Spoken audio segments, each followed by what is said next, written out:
Hi everyone. In the current video, we'll discuss about the Newland's law of octave.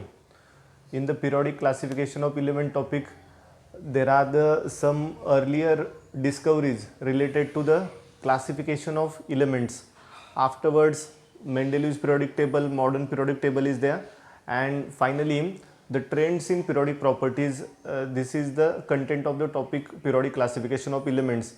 Amongst the overall content of the topic, initially before whatever the modern periodic table we are studying earlier, before that in old days some discoveries were get carried out, and one of them is the Doberanus law of trade, Proust theory, Newland's octave, and such a discoveries are there. So one of the discovery today we are going to discuss, that is Newland's law of octave. Here the content I have fragmented into the few parts, 4 parts. Which one? That is introduction, definition, actual statement of the law of octave, then explanation, illustration with the help of table, and finally limitations. So these 4 things we will discuss now. First of all, what's the introduction for this? Newland, J.A.R. Newland was English chemist, British chemist, and in 1866 he stated the law of octaves. Earlier, Dobereiner pointed out that so as to classify the elements, their atomic masses are to be considered, and the same thing is get extended by the Newland. Newland also considered atomic mass as a fundamental basic property for the classification of elements. At the time of Newland, about 56 elements were known, and J.A.R. Newland, John Alexander Renia Newland, or John Newland. Okay. So next one, that is what he stated. Newland stated the law of octave, and what is the basis for the law of octave? The basis is atomic masses. Okay, so I'll write here the statement, and simultaneously it will be useful. The statement for the law of octave is when elements are arranged in increasing, that is ascending, when elements are arranged in ascending order of atomic masses, then properties of every 8th element, then properties of every 8th element are a repetition of properties of first element. Okay, the law is simple, meaning is also simple one. What the Newland did? Newland arranged the elements. About 56 elements was known at that time at the time of Newland. So he arranged the elements in increasing order of atomic masses. And what he noticed? Very easy, that properties of the first element and properties of the 8th element are the same. Properties of the second element and 9th element are the same. Means what? For the second element, the 9th element in the series is its 8th element. Okay, I hope you will understood. I will draw the next part, explanation we have to see. Okay, then about this arrangement, first element and 8th elements, they are having the similar properties. It is comparable with the musical instrument. Okay, that in the musical instruments, that first and 8th note is the identical one. Okay, in Indian musical system as well as in the Western musical system, there are the 7 notes, and first note and the 7th 8th note is the same one. Let's see, here I'll write Indian and here Western musical systems. These are musical systems. Which notes are there in Indian musical system? All you know, start to sing. That is sa, re, ga, ma, pa, dha, ni, and again here sa. Okay, this is there in the Indian musical system. And which notes are there in the Western musical system? In Western musical system, do, re, mi, fa, so, la, ti. Okay. Now, what the Newland did here, actually that comparison, it is comparable. Newland's arrangement of elements is comparable with these musical notes. First element known at the time of Newland was hydrogen, lightest element. Noble gases were not known, helium, neon, that was not known. So the next element known at that time after hydrogen, lithium. Okay, then beryllium, boron, carbon, nitrogen, oxygen, fluorine. Neon was not known, so sodium, magnesium, aluminium, silicon, phosphorus, sulfur, chlorine. Argon, noble gas, it was not discovered at the time of Newland. So here there is a potassium, calcium, okay, and so on, and some elements, more elements was also there. Chromium, titanium, manganese, chromium, titanium, manganese, iron, cobalt, nickel, okay. See that these elements were arranged in increasing order of atomic masses. Let me write here atomic masses.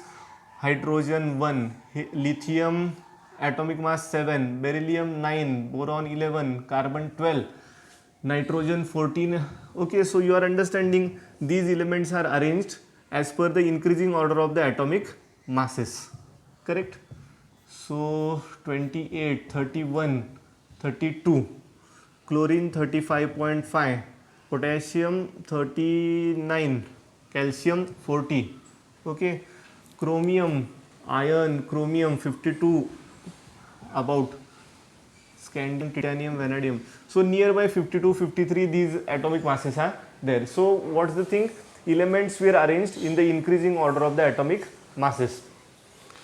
Now it was noticed that, say for example, lithium, if we consider, what is the eighth element to the lithium? If lithium is the first element, so second, third, fourth, fifth, sixth, seventh and eighth. Sodium will be the eighth element to the lithium. Correct. So lithium and sodium having the similar properties, and as we know, both are the alkali metals, silvery white colored soft metals, lithium as well as sodium, highly reactive. Their oxides are of the type M2O, means Li2O, Na2O. Correct. So their properties are same. Their oxides, hydroxides are basic in nature. Correct. And say for example, if we took boron, can you tell me which is the eighth element next to the boron?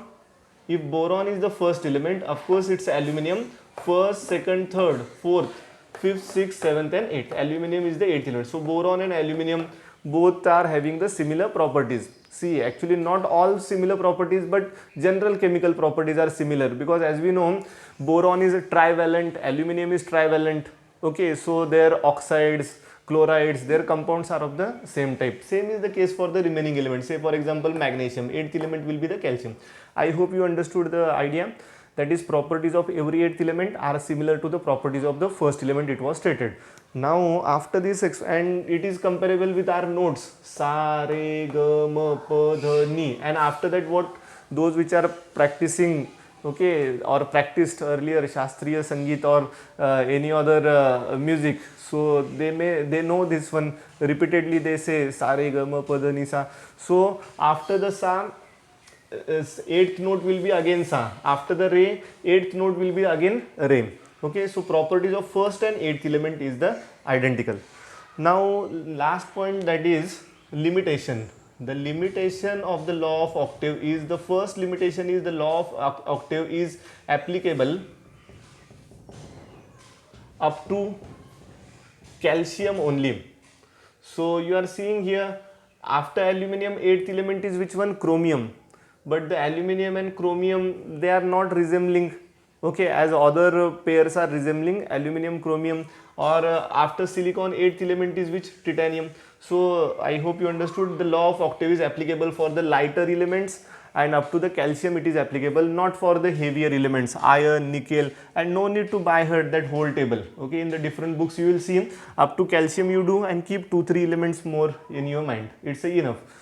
So that remaining heavier elements, for them it is not applicable. Second limitation, that in a set different elements with different properties we are placed in a same set. For example, these are the elements carbon, silicon, okay, same properties we understood, but silicon, titanium, elements with different properties are here in a same set. Elements with different properties, phosphorus, manganese. Okay, so elements with different properties are placed in a same set. That is also one limitation. One more limitation is that here in that arrangement somewhere they have kept cobalt and nickel. Okay, here you will see somewhere cobalt and nickel they have placed in a same slot, even though elements with different atomic mass, elements with different atomic masses were placed in a same slot. I gave the example. Are you understanding? Here we are seeing in this block only calcium is present, here only sodium is present, but in that arrangement somewhere they have kept cobalt and nickel in the same slot only. Okay, you may ask why. Here the reason can be given that table is of 7/8. Okay, here 1 2 3 4 5 6 7, so 7/8 like that the table is. So means what, we are getting 56 blocks. Okay, in that state board 10th class textbook the certain number they have not given how many elements, many time that number of elements known at the time of Newland it is skipped. Okay, somewhere it is given 62, 63 or 56, means 56 blocks are there, but number of elements known at the time of Newland were little more. Initially I told 56, but little more, 2-3 elements more was known. So how to place that extra elements here? So that's why they have kept some elements, they were placed in a same slot. Cobalt, nickel with same slot, in a same slot. Lanthanum and cerium, it was also placed in a same slot. Okay, so I hope you understood. That is the third limitation. And the last limitation is, that is the most important. What happened after some years, new elements were get discovered, and the whole complete law of octave was found to be a wrong, void, incorrect. Okay, for example, here the helium was discovered. Okay, Ramsay discovered the noble gases. So if we place here helium after hydrogen, if we place here helium, what will happen? The overall arrangement is get changed, correct? And that's why the law will not be applicable. So when the new elements were get discovered, law of octave becomes void, incorrect, inapplicable. Okay, so let's have a recap. What we see, first of all, J.A.R. Newland 1865, little more than 56 elements was known, and the statement of the law definition. After that, his table and the meaning of that law and these 4 limitations. Okay, thank you for watching. Okay, bye.